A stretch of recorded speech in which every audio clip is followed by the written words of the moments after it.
HTML is part of a Core 3 standard. HTML, CSS, and JavaScript. They're the trinity of front-end development and going to be the focus of this tutorial.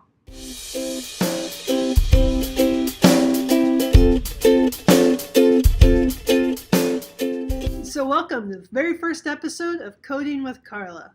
On either side of me is Tucker and Lucy. They're super tired, so they're laying down and they're out of the shot.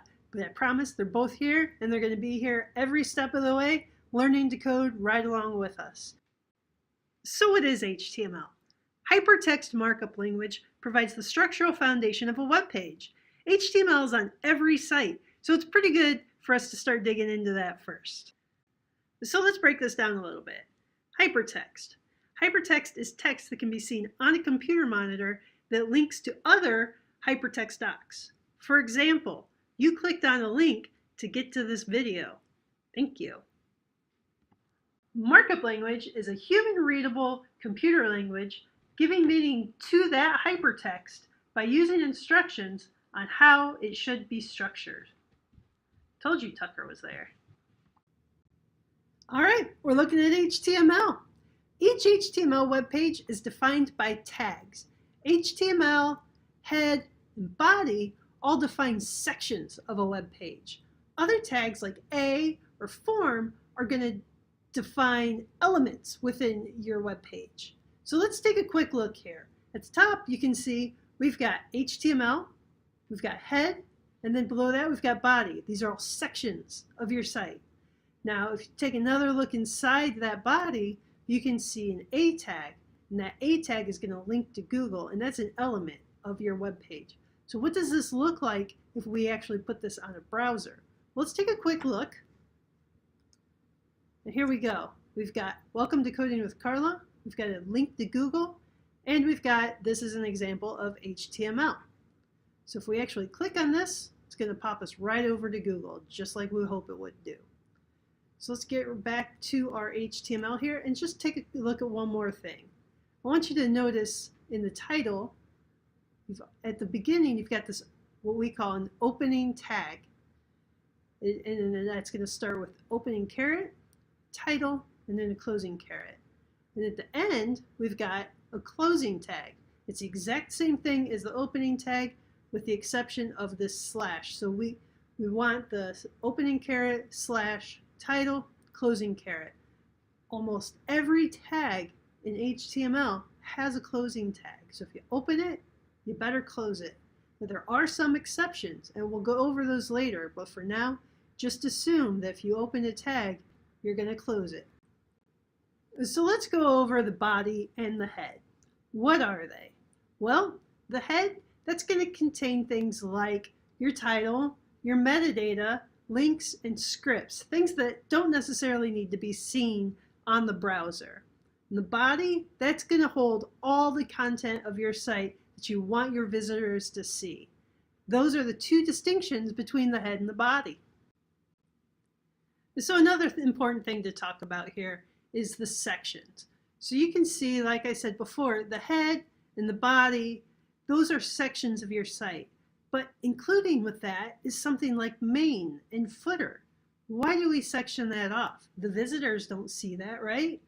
But you do. And when you're building out your site, the larger and larger it gets, the more important using sections that make sense to you are going to be to build a successful site. So in this case, we used main because that's going to be the main part of our site. We could have also put above main, we could put something like header. And then we know that header is going to be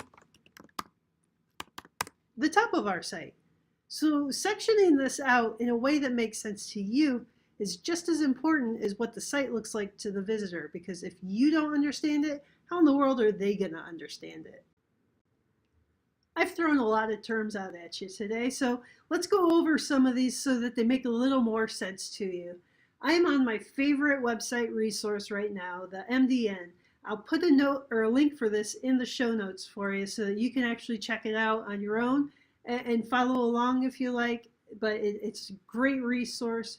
Another thing to keep in mind is that this list of HTML elements is really long. Don't get overwhelmed. You don't have to memorize it because guess what? This resource isn't going anywhere. If you ever wonder what HTML tag you should use, feel free to check this site out. It's a great, great resource, and I use it all the time.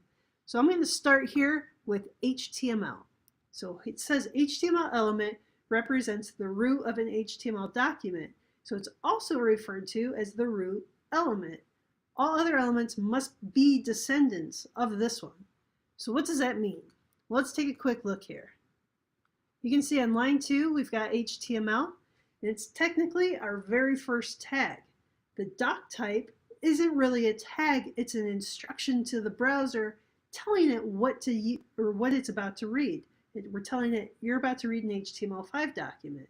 And in line 2 is where it starts, and it starts with the opening HTML tag. Line 19 is the closing. Everything in between there is a descendant of the HTML tags. The next thing I want to go over here with you is the body. So the body represents the content of an HTML document. The important thing here to note is that there can only be one body element in a document. Not the website, the document. So each page has one body. Just like each person has one body, I hope. So let's take a quick look back here at our code. You can see here we've got the body, and everything in there, like we talked about before, is what we want the people to see. We want them to see "Welcome to Coding with Carla." We want them to see that link to Google, and we want them to know that this is an example of HTML.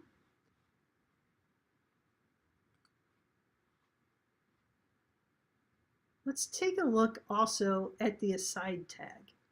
The HTML aside element represents a portion of the document whose content is only indirectly related to the document's main content. What? Well, let's dig a little deeper in there. So you can see here, they've got a whole article, and it says the Disney movie, The Little Mermaid, was first released into theaters in '89. I didn't realize that. Now, a side note, the movie earned $87 million during its initial release. That's not relevant to the main article that they wanted, but they wanted, it's a tidbit that's indirectly related to that. So the aside tag is actually used quite often. Let's also check out the footer. So every website has a footer. Typically, it's not required. You don't have to have one. And if you don't, guess what? That's your choice. It's perfectly fine. But typically a website does have a footer, and it's going to hold things like your copyright. It might have links to other pages, other websites, social media, stuff like that. So the footer, it's going to hold a lot of that content that you want people just to be able to get to really quick. The header, let's see, the HTML header element represents introductory content, typically a group of introductory or navigational aids. They may also contain some heading elements, but also other elements like a logo, search form, author name. So when you first go to a website, that top part where your navigation is at, the company logo, maybe a big splash image, that can all be in your header. That's the information you first want people to see immediately as soon as they go onto that site. That's your header.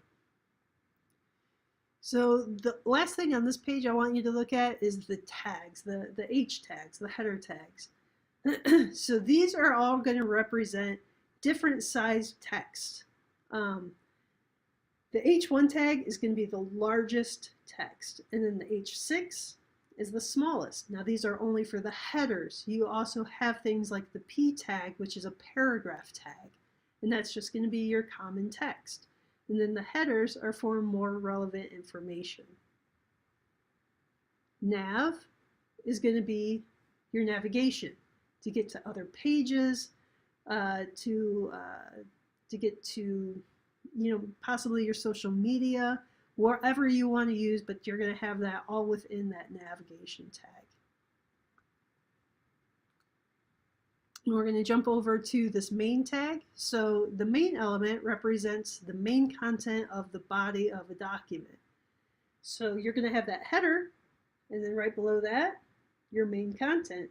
And then right below that, the footer. So you're sectioning out how that site's going to look. And it's basically your blueprint.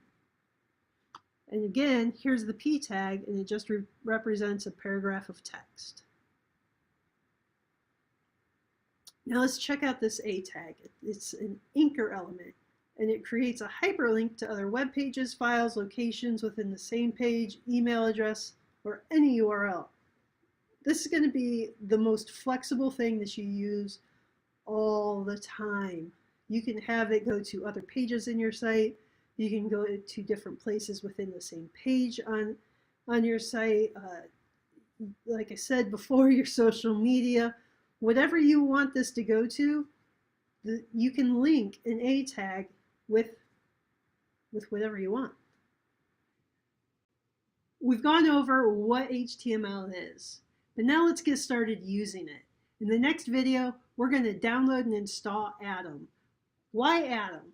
Well, it's easy to use, it's lightweight, and best of all, it's free. So go ahead, check out the next video. We'll get that downloaded and installed. And then next week, we're going to go ahead and start building a website from scratch. Thanks for tuning in to Coding with Carla.